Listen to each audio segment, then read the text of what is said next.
ওই জন্যই বলে বাবা মা বেঁচে থাকতে তাদের এত যত্নে রাখো যে তারা হারিয়ে যাবার পর যেন তোমার মধ্যে কোনো আফসোস না থাকে। এই মানুষটা কি চেয়েছিলেন?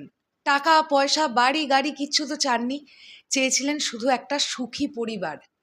হয়তো এই মানুষটা অনেকটা না পাওয়া নিয়েই এই দুনিয়াটা ছেড়ে চলে গেলেন। আমরা কথা বলছি এটা আমাদেরই গল্প, এই নাটকটার ৪৯ নম্বর এপিসোড নিয়ে, যেটা আজকে ড্রপ করা হয়েছে। এবং বাকি সবার মতন আমিও বলতে চাই, এত তাড়াতাড়ি কেন শেষ হয়ে যাচ্ছে এই সিরিজটা? আরও চলুক না কয়েকটা মাস। কিন্তু প্রতিটা গল্পের তো একটা এন্ড আছে, ডিরেক্টর ভেবে রেখেছেন এখানেই তিনি এন্ড করবেন। অ্যান্ড লাস্ট এপিসোডটা ১.৫ ঘন্টার এপিসোড, সেটা তো একেবারেই মিস করব না। কারণ এই নাটকের সিরিজটা আমি যেদিন থেকে দেখা শুরু করেছিলাম, আমাকে এমনভাবে আটকে দিয়েছে, আমি প্রতি সপ্তাহের বুধবারের জন্য অপেক্ষা করে করে বসে থাকতাম যে কখন একটা নতুন এপিসোড আসবে, আবার আমি একটা নতুন এপিসোড দেখব।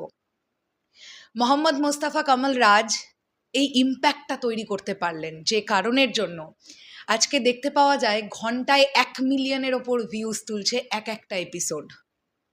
হ্যালো এভরিওয়ান, আমি পৌশালী চলে এলাম আরও একটা নতুন ভিডিও নিয়ে। আশা করছি আপনারা সকলে খুব ভালো আছেন। আজকের এপিসোডটা না সত্যি কাঁদিয়ে দিয়েছে, এত হার্ট টাচিং ছিল আজকের এপিসোডটা। কারণ নাদের চৌধুরীর যে ক্যারেক্টারটা, তিনি তো পৃথিবী ছেড়ে চলে গেলেন।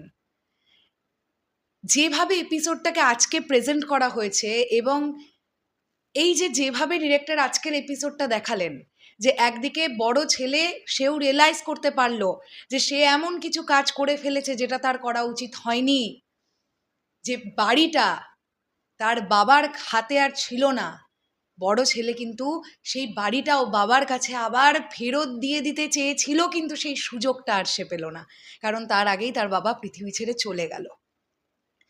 প্রত্যেকজনের পারফরমেন্স, স্পেশালি নাদের চৌধুরীর ক্যারেক্টারটা মারা যাওয়ার আগে তার প্রতিটা ক্যারেক্টারের সঙ্গে যে কনভারসেশন, প্রত্যেকজনের যা নিখুঁত অভিনয়, ডায়লগ ডেলিভারি, সিচুয়েশনের সঙ্গে সঙ্গে ব্যাকগ্রাউন্ড স্কোরের যা সুন্দর কাজ, এত ইমোশনালি কানেক্টেড হয়েছে আজকের এই এপিসোডটা। স্পেশালি কখন যে চোখে জল এসে গেছে ফিলই করতে পারিনি আমি, এত ভালো এত ভালো।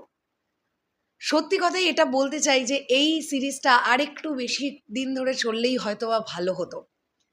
এটা আমাদেরই গল্প, এই প্রজেক্টটা না আসলেই অনেক সুন্দর একটা প্রজেক্ট হয়েছে।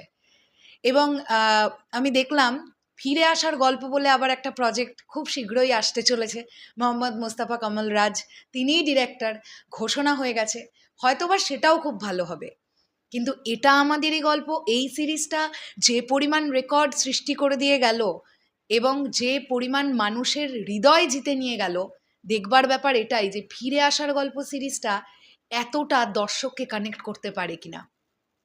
আজকের এই এপিসোডটা আপনাদের কেমন লেগেছে অবশ্যই সেটা কমেন্ট সেকশনে জানাবেন।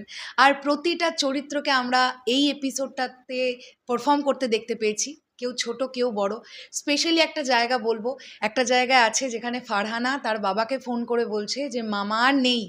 ওই জায়গাটাতে সে যেভাবে কাঁদছে, একটা বাচ্চা মেয়ে ছোটবেলা থেকে মামার কাছে বড় হয়েছে, সেই যে আবেগ, ওফ, অসাধারণ অসাধারণ, দুর্দান্ত লেগেছে। আর একদম শেষের দিকে ইরফান সাজ্জাদের যে কান্নাটা, যখন সে দেখতে পেল ফারহানার স্ট্যাটাসটা ফেসবুকে যে তার বাবা আর নেই, অসাধারণ অসাধারণ হয়েছে। খুব ইমোশনাল ছিল আজকের এপিসোডটা।